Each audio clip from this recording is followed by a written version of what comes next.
দেখ মিতু, ফুচকা চাচা আজও এসেছি। আজ আমি বাড়ি থেকে টাকা এনেছি। যদি না খাস তাহলে কিন্তু আমি খুব রেগে যাব। কিন্তু মা তো বলেছে বাইরের খাবার না খেতে। আরে ছাড় তো, মায়েরা তো কত কথাই বলে। বাড়ি থেকে ফুচকা না খেলে কি আমাদের বাড়িতে ফুচকা বানিয়ে দিবে? এটা অবশ্য ঠিক কথা বলেছিস। তাহলে চল এক প্লেট খেয়েই আসি। ওই দেখুন ওস্তাদ, দুটো মেয়ে এদিকেই আসছে, মনে হয় ফুচকা খাবে। এ বাবা, আমার পেটটা কেমন মোচড় দিয়ে উঠলো। তুই এদিকটা সামলা, আমি একটু বাথরুম থেকে ঘুরে আসি। সে কি ওস্তাদ, ওই বাথরুমে তো পানির ব্যবস্থা নেই। আরে ছাড় তো, পেটে মোচড় দিলে পানির খেয়াল রাখা লাগে না, পানি ছাড়াই কাজ সেরে আসবো। কি যে বলেন না ওস্তাদ, যান যান তাড়াতাড়ি আসুন, আমি দেখি ওরা কি চায়।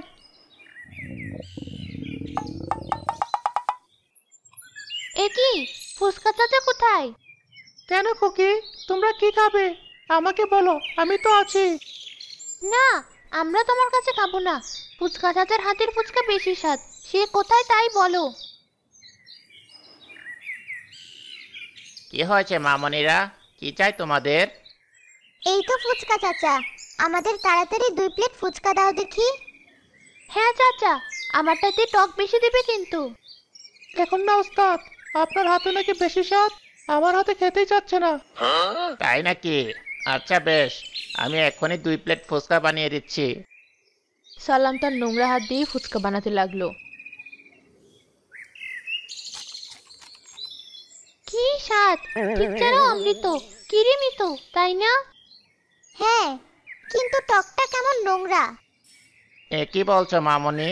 ও তো তেঁতুলের গুঁড়ো, ওগুলো নোংরা না। আমার খাবারে নোংরা থাকতেই পারে না। এই তো কেবলই হাত দিয়ে আসলাম। কিরে কাদের, তাই না? মানে হ্যাঁ হ্যাঁ। ধর, তোর যত আজগুবি কথা, না খেলে আমাকে দি। তুলি মিতুর প্লেট কেড়ে নিয়ে ফুচকা খেতে লাগলো। আরে আরে, এত ফুচকা খাস না, তোর অসুখ হবে। আমাকে জ্ঞান দিতে আসিস না তো। এই নাও চাচা, তোমার ফুচকার দাম। নি মিতু, এবার চল, না হলে আবার তোর মা তোকে বকবে। সত্যি ওস্তাদ, আপনি আসলে একটা জিনিস। দেখলি তো আমার হাতের কি কামাল। হাত ধুয়ে আসলে কি আর এত স্বাদ হতো?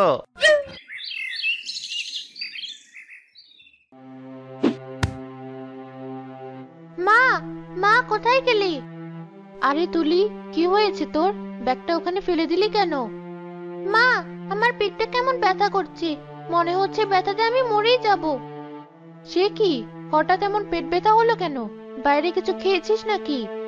না না মা, বাইরে আবার কি খাবো? বাইরে কিচ্ছু খাইনি। আচ্ছা, তাহলে যা, ঘরে গিয়ে শুয়ে থাক, দেখবি আরাম লাগবে।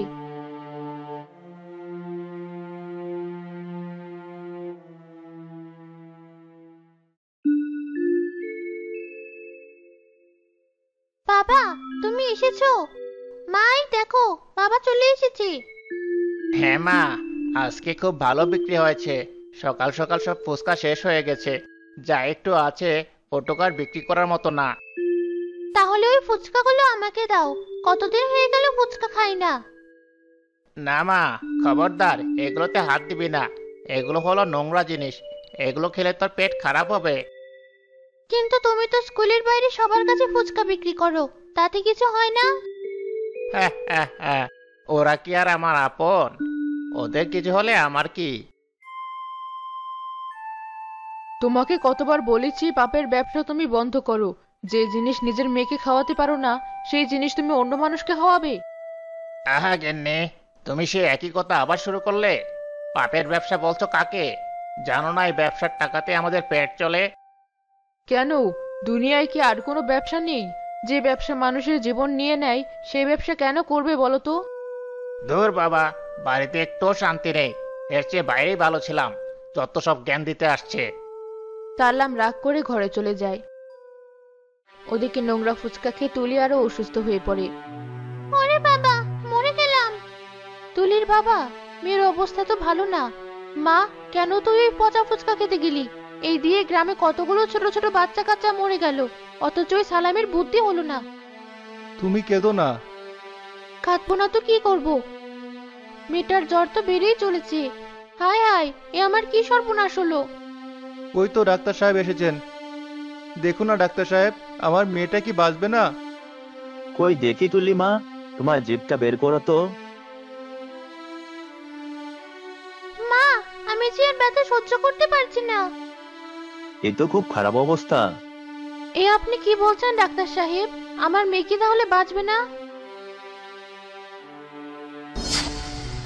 মা তুলি, কথা বল মা, কথা বল।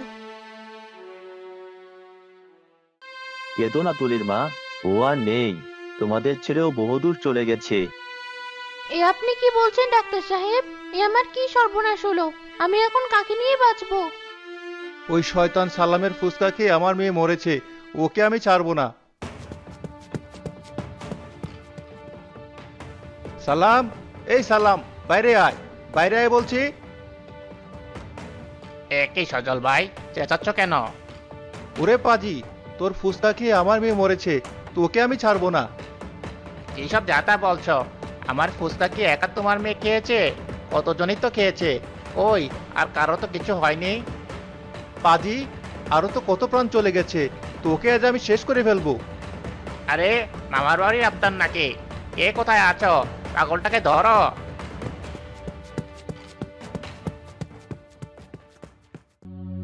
আরে আরে, করো কি সজল মিয়া?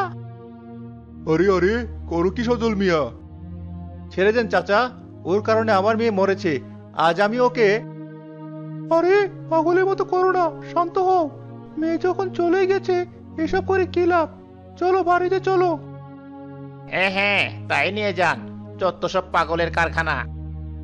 গ্রামের লোকেরা সজলকে বাড়িতে নিয়ে যায়। ঠিক তখনই ঘটে এক অদ্ভুত ঘটনা। তুলি রাতটা শাকচুনি হয়ে সজলের বাড়ির উঠোনের তেঁতুল গাছে উপস্থিত হয়। এ আমার কি হলো? শেষে কিনা লোভে পড়ে ওই নোংরা ফুচকা খেয়ে আমি মরে শাকচুনি হয়ে গেলাম। এখন আমি কি করব?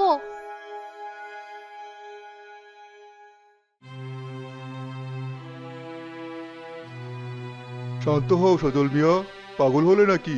শুধু শুধু সালাম মিয়াকে দোষ দিয়ে কি হবে? আপনারা জানেন না চাচা, ও নোংরা ভাবে ফুচকা বিক্রি করে। ওকে বারবার ছেড়ে দিলে ও গ্রামের আরো বাচ্চাদের মেরে ফেলবে। আরে রাখো তো তোমার পাগলামি। ফুচকা কি গ্রামে শুধু তোমার মেয়ে খেয়েছে? আরো তো কত মানুষই খায়। কই, তাদের তো কিছু হয় না। ঠিক ঠিক, শুধু শুধু একটা মানুষকে মিথ্যা অপবাদ দিও না। শান্ত হও, আপনারা চলুন সবাই। সবাই চলে গেলে সজল বারান্দায় বসে কাঁদতে থাকে। আমার মেয়েটা কোথায় চলে গেল? আমি অসহায় বাবা হয়ে কিচ্ছু করতে পারলাম না। কেঁদো না, সবই আমাদের কপাল। চলো ঘরে চলো। আহারে, আমার মৃত্যুর কারণে আমার বাবা মা কত কষ্ট পাচ্ছে, অথচ ওই ফুচকা চাচা সালাম আনন্দে ঘুরে বেড়াচ্ছে। না না, তা তো হতে দেওয়া যাবে না। ওকে এবার একটা শাস্তি পেতেই হবে, আর আমিই দেবো ওকে সেই শাস্তি।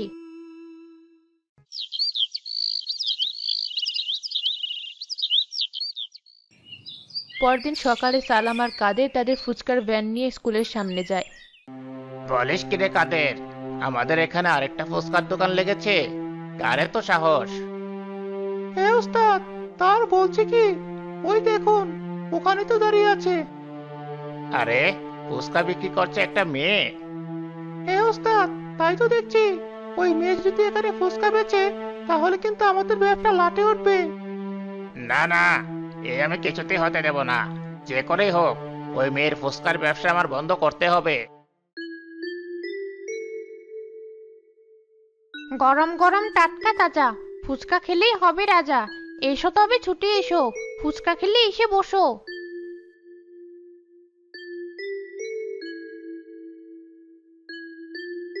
আরে বাস, এখানে আবার নতুন ফুচকা এসেছে।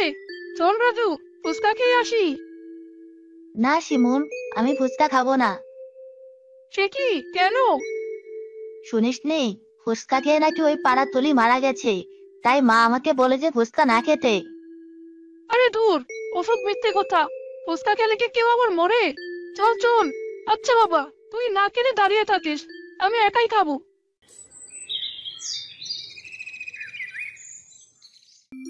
এসো এসো, ফুচকা খাবে এসো। তোমাকে তো আগে এখানে দেখিনি। তুমি নতুন এসেছো বুঝি? আরে, ওটা তোমার হাতে কি? এটাকে গ্লাভস বলে। আমার হাতে নোংরা যাতে ফুচকাতে না লেগে যায়, তাই এটা পরে আমি ফুচকা বিক্রি করি। তাই নাকি? এটা তো নতুন দেখছি। কই, সালাম চাচা তো এসব পরে না। তার ফুচকাতে তো অনেক স্বাদ। হ্যাঁ, তাই তো তার স্বাদের ফুচকা খেয়ে কত মানুষ অসুস্থ হলো, মরে গেল। কি বললে? না না, কিছু না।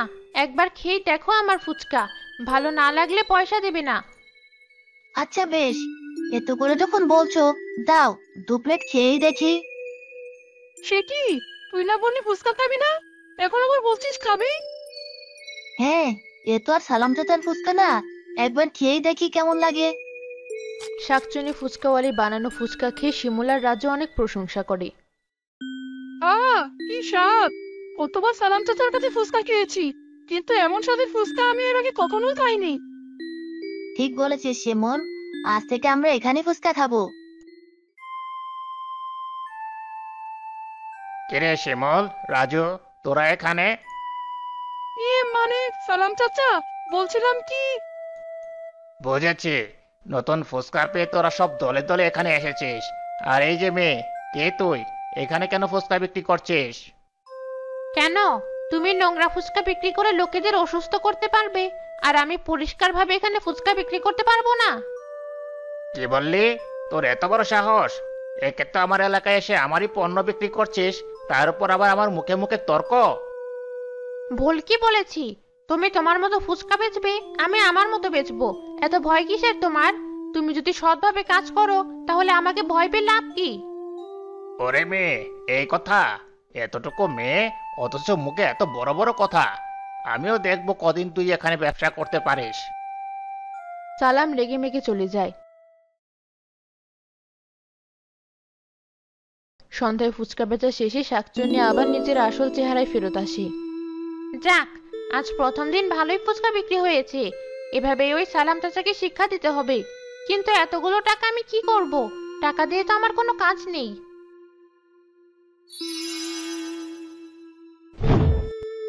শাকচুন্নি আকাশে উড়তে উড়তে অবশেষে একটা গাছে এসে বসে। এই তো বুদ্ধি পেয়েছি। সালাম চাচার নোংরা ফুচকা খেয়ে অনেকেই অসুস্থ হয়ে পড়েছে। আমি তাদেরকে মরতে দেব না। তাদের অনেকেরই তো টাকার অভাবে চিকিৎসা হচ্ছে না। আমি বরং এই টাকাগুলো তাদের চিকিৎসায় খরচ করব।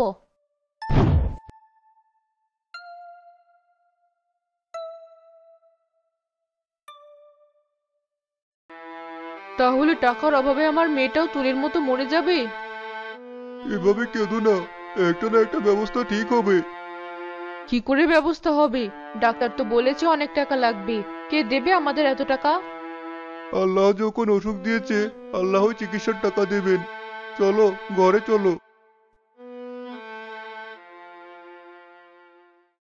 আহারে, চাচা চাচি কত কাঁদছে। না না, আমি আর আমার মতো কাউকে মরতে দেব না। যাই, ওদের দরজার কাছে টাকাগুলো রেখে আসি। খুব বেশি টাকা না হলেও এটা ওদের উপকারে লাগবে।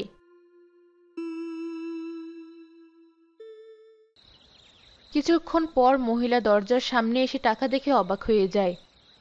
এ কি, এখানে এত টাকা এলো কোত্থেকে? কোথায় গেলি? তাড়াতাড়ি একবার এদিকে এসো। কি হয়েছে, ডাকছো কেন? এই দেখো, দরজার সামনেই টাকাগুলো পেলাম। জানি না কে রেখে গেছে। কই দেখি। আরে তাই তো, কিন্তু কে দিল এত টাকা? তুমি বলছিলে না আল্লাহই চিকিৎসার খরচ দেবেন? সবই আল্লাহর হুকুম। তুমি এই টাকা দিয়ে মেয়েটার চিকিৎসার ব্যবস্থা করো। এ কি বাবা, আজ তো দেখছি প্রায় সব ফুচকাই ফেরত এসেছে। তোমার বিক্রি হয়নি? না মা, এক বজ্জাত মেয়ে এসেছে ফুচকা বেচতে, ওর কারণে আজ আমার এই দশা। বলেছিলাম তো সৎভাবে ব্যবসা করো, তাহলে আর যেই অবস্থা হতো না। কি বললে? আমার বউ হয়ে তুমি আমাকে কথা শোনাচ্ছ? সত্যি বলতে আবার ভয় কিসের? এখনো সময় আছে, নিজেকে শুধরে নাও। বুঝেছি, ওই মেয়েকে আচ্ছা শিক্ষা দিতে হবে। এই বয়সে আমার ব্যবসা খেতে এসেছে না? এমন কাজ করবো যে বাপ বাপ বলে পালাবে, আর জীবনে ফুচকা বেচতে আসবে না। কি করবে বাবা? সময় হলে সব জানতে পারবি।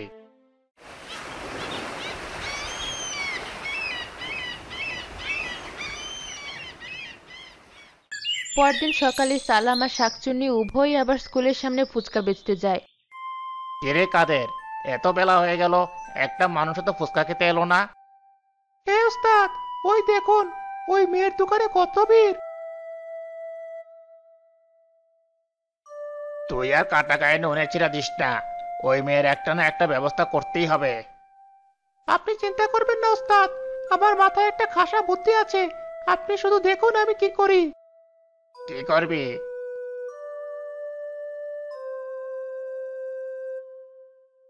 এই দেখুন ওস্তাদ, এগুলো আমি নিয়ে এসেছি। একবার যদি ওই মেয়ের ফুসকার জিনিস এগুলো দিয়ে দিতে পারি, তাহলে এমনিতেই ওর সব খদ্দের আমাদের কাছে চলে আসবে। তোর মাথায় তো দেখছি অনেক বুদ্ধি। বেশ বেশ, তাহলে এখনই কাজে লেগে পড়। কি হয়েছে কাদের চাচা? হঠাৎ আমার দোকানে এসেছো যে, কি মতলব? কেন, এই জায়গাটা কি তোর কেনা যে এখানে আসতে পারবো না? না, তা হবে কেন? তবে এসেছো যখন কোনো কাজে এসেছো নিশ্চয়ই। হ্যাঁ, তা তো এসেছি। যা, আমার ওস্তাদ তোকে ডাকছে।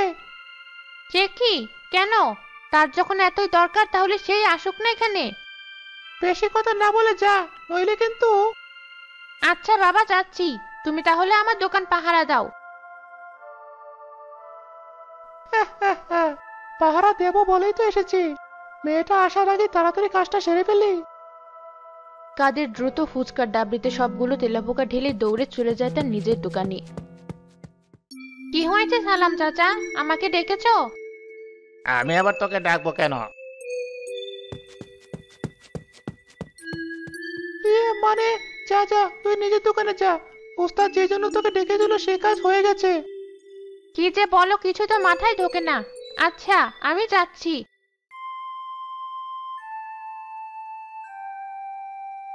না, ব্যাপারটা তো সুবিধার মনে হচ্ছে না।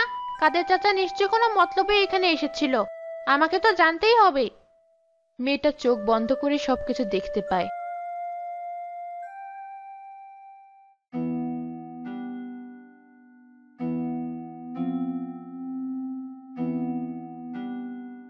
ও, এই ব্যাপার। তাহলে তো সময় চলেই এসেছে সালাম চাচাকে মোক্ষম শিক্ষা দেওয়ার।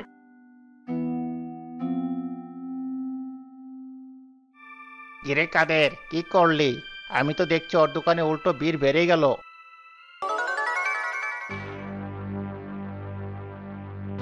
ওই দেখুন ওস্তাদ, মনে হয় কাজ হয়ে গেছে। তাই তো সবাই ওই মেয়ের দোকান ফেলে আমাদের দোকানের দিকে আসছে। সালাম চাচা, তাড়াতাড়ি 2 প্লেট ফুচকা দাও দেখি।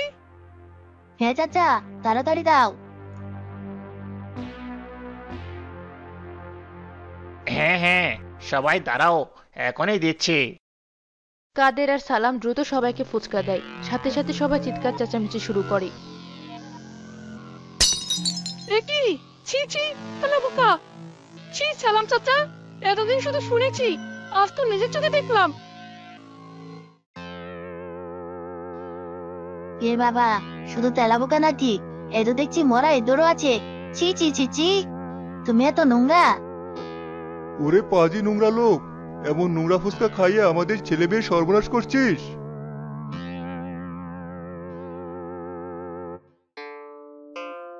এ কি, কি হচ্ছে এসব? বিশ্বাস করুন, আমি কিচ্ছু জানি না।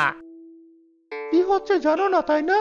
সজলই ঠিক বলেছিল, এই লোকের কারণে তুলি মরেছে। সবাই মারো, মারো ওকে।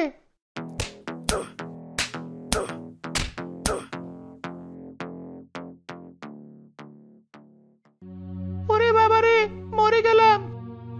এ কি কাদের, তুই না ওই মেয়ের ফুসকাতে তেলাপোকা মেশাতে গিয়েছিলি? তাহলে এসব কি হচ্ছে? আমি তো কিছুই বুঝতে পারছি না ওস্তাদ। আমার মনে হয় ওই মেয়ে নির্ঘাত জাদু জানে।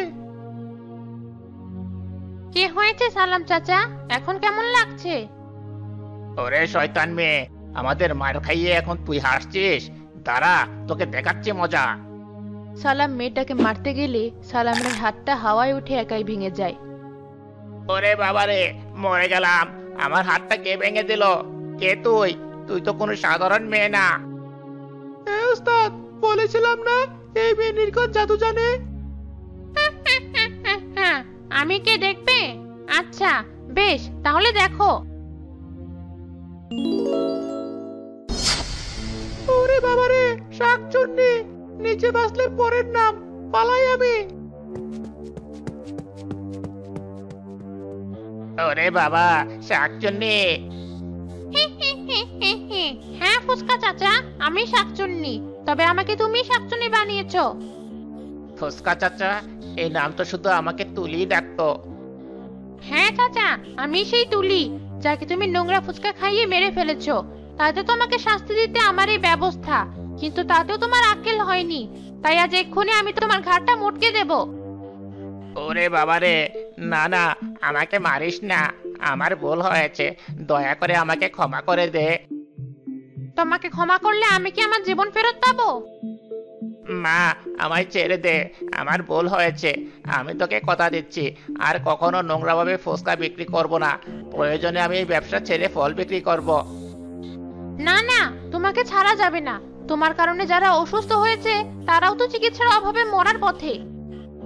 দয়া করে আমাকে মারিস না। আচ্ছা, আমি তোকে বলছি, ওদের সবার চিকিৎসা আমি নিজের টাকায় করাবো, তবু আমায় মারিস না। বেশ, তুমি যখন ক্ষমা চাইছো আমি তোমাকে ছেড়ে দিলাম।